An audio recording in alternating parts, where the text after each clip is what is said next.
Assalamualaikum warahmatullahi wabarakatuh.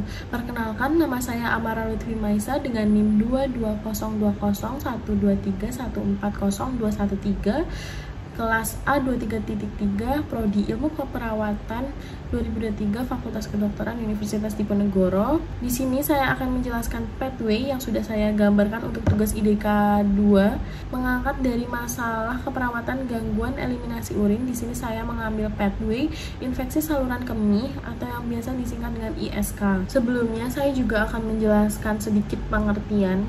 Ini dikutip dari Museum 2019. Infeksi saluran kemih terjadi jika bakteri atau kuman masuk ke dalam saluran kemih dan berkembang biak. Lalu saya akan menampilkan pathway gambaran saya di sebelah kiri saya. Setelah itu mari kita masuk ke penjelasannya. ISK ini disebabkan oleh akumulasi etiologi dan faktor risiko seperti kelainan kongenital, obstruksi dan gangguan neurogenik, lalu ada mikroorganisme, lalu minimnya pengetahuan. Nah, kita ambil dari kelainan kongenital menimbulkan fungsi kutub ureterofesikuler itu menurun, dan juga bisa kelainan anatomi yang mana organ ureter itu menyempit dan menimbulkan sistem perkemihan.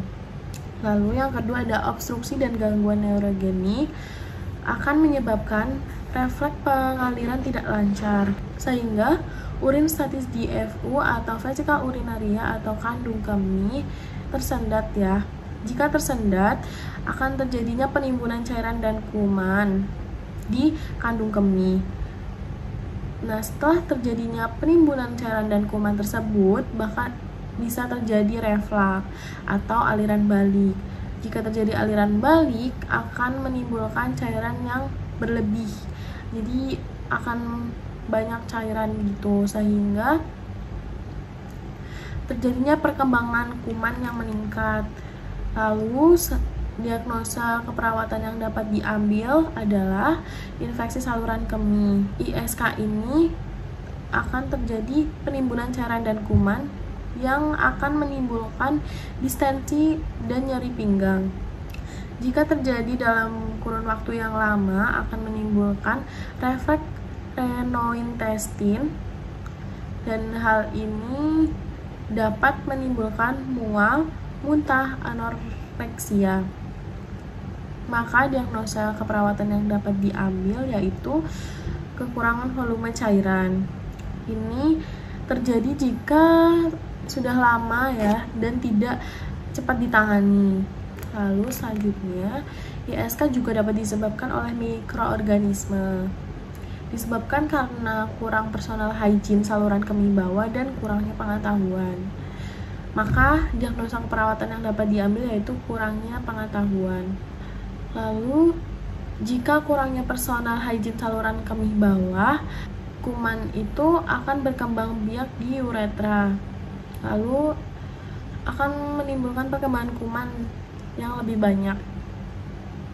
Selanjutnya, jika sudah terjadi ISK, sudah pasti akan terjadi respon peradangan.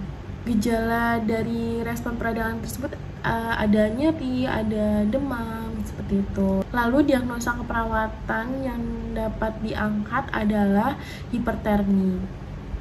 Respon peradangan lainnya juga yaitu rasa sakit dan panas pada sipisis dan disuria. Nah, disuria ini biasa kita kenal atau biasa kita sebut anyang-anyangan. Lalu diagnosa yang dapat kita ambil yaitu nyeri akut. Selanjutnya, jika terjadi nyeri, maka akan terjadi gejala penyakit yaitu kurang tidur. Kenapa kurang tidur? Karena sering pipis tapi volumenya sedikit dan juga sakit gitu. Dan itu menyebabkan aktivitas sehari-hari kita terganggu. Dan diagnosa keperawatan yang dapat diangkat yaitu gangguan rasa nyaman. Nah, selanjutnya, jika terjadi ISK hingga meradang dan tidak ditangani berlanjut lama, maka kandung kemih tidak kuat menampung urin, Selanjutnya, jika urin tidak dikeluarkan secara optimal, maka akan terjadi polakisuria dan argensi. Nah, itu apa sih? Pasien tuh tidak puas saat mengeluarkan urin dan ditandai dengan rasa panas atau nyeri. Nah, diagnosa keperawatan yang dapat kita angkat yaitu gangguan eliminasi urin.